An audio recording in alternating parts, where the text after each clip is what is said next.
In early 1989, a construction worker in Tokyo noticed something off about a random oil drum abandoned at a land reclamation site. When investigators finally cracked it open, they didn't find chemicals or trash. They found the body of a 17-year-old girl completely encased in solid concrete. That sounds like a scene straight out of a Yakuza movie. Please tell me this was just some freak accident or a mob hit. Far from it. This was the work of four ordinary teenagers who turned a family home into a literal torture chamber for 41 days. It remains the most infamous juvenile crime in Japanese history, not just because of what they did, but because of how many people watched it happen and stayed silent. To understand how this happened, we have to look at Japan in late 1988. It's the end of the Showa era, and on the surface, the country is incredibly safe and orderly. But 17-year-old Junko Furuta was living a nightmare that shattered that illusion. So, who was Junko? Was she targeted for a specific reason? Or was she just in the wrong place at the wrong time? She was a diligent, hardworking high school junior from Saitama. She had a part-time job and a bright future, but she had caught the eye of a boy named Hiroshi Miyano. He was 18, a neighborhood bully who claimed he had ties to the Yakuza to intimidate people. So, a classic predator situation. How did he actually get to her? On November 25th, 1988, Junko was cycling home from work. Miyano and his friend Joe Ogura ambushed her, kicked her off her bike, and used a terrifyingly clever lie to snatch her.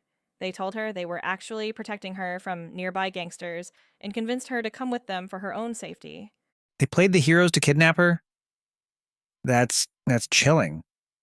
Where do you even take a kidnapped girl in a crowded city like Tokyo without anyone noticing? That's the most unsettling part of the story. They took her to the house of another accomplice, 16-year-old Shinji Minato. Specifically, they took her to his bedroom while his parents were in the house.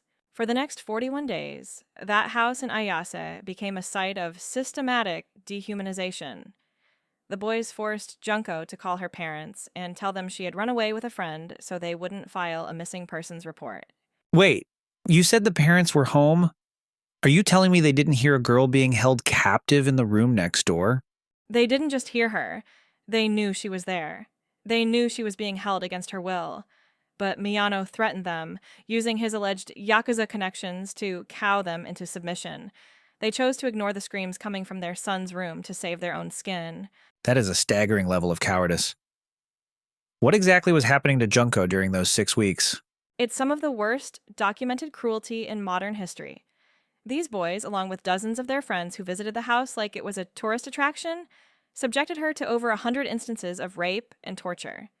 They used golf clubs and bamboo sticks to beat her, burned her skin with lighters, and even detonated fireworks inside her body. You said dozens of friends visited? This wasn't a secret? Exactly. Estimates suggest over 100 people knew she was in that room. Some joined in the abuse, others just watched. None of them called the police. Junko actually tried to call the emergency 110 number once, but she was caught. As punishment, they burned her feet with lighter fluid. This is a total breakdown of morality. How did it finally end? On January 4th, 1989, the boys lost a game of mahjong and decided to take their frustration out on Junko. They beat her with an iron barbell and set her on fire. She went into traumatic shock and died hours later.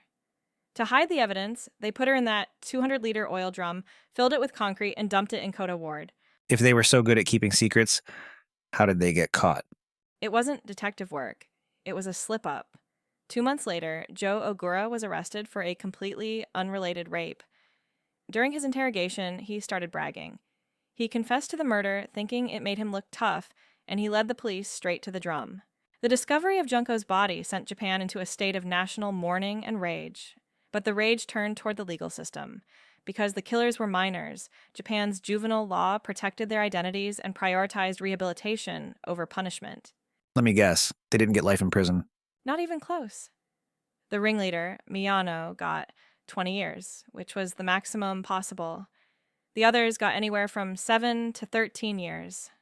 The public was livid, especially when a tabloid magazine defied the law and published their real names and photos, arguing they had forfeited their right to anonymity. Did the rehabilitation actually work once they got out? That's the tragic legacy of this case. Almost all of them reoffended.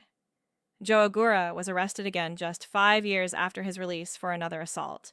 The ringleader, Miyano, has been arrested multiple times since his release, including for attempted murder in 2017. So the system failed Junko twice, once when she was alive and again after she was dead. In a sense, yes, but her death did force Japan to change. In 2000, the government finally moved to amend the juvenile law, lowering the age of criminal responsibility and allowing for harsher sentences in extreme cases. She became a symbol of why society cannot simply look the other way. This story is devastating. If I have to remember just one thing about Junko Furuta, what should it be? Remember that her tragedy wasn't just caused by 4 monsters, but by the silence of over 100 people who had the power to save her and chose not to. That's Wikipedia. Every story on demand. Search your next topic at Wikipedia.ai.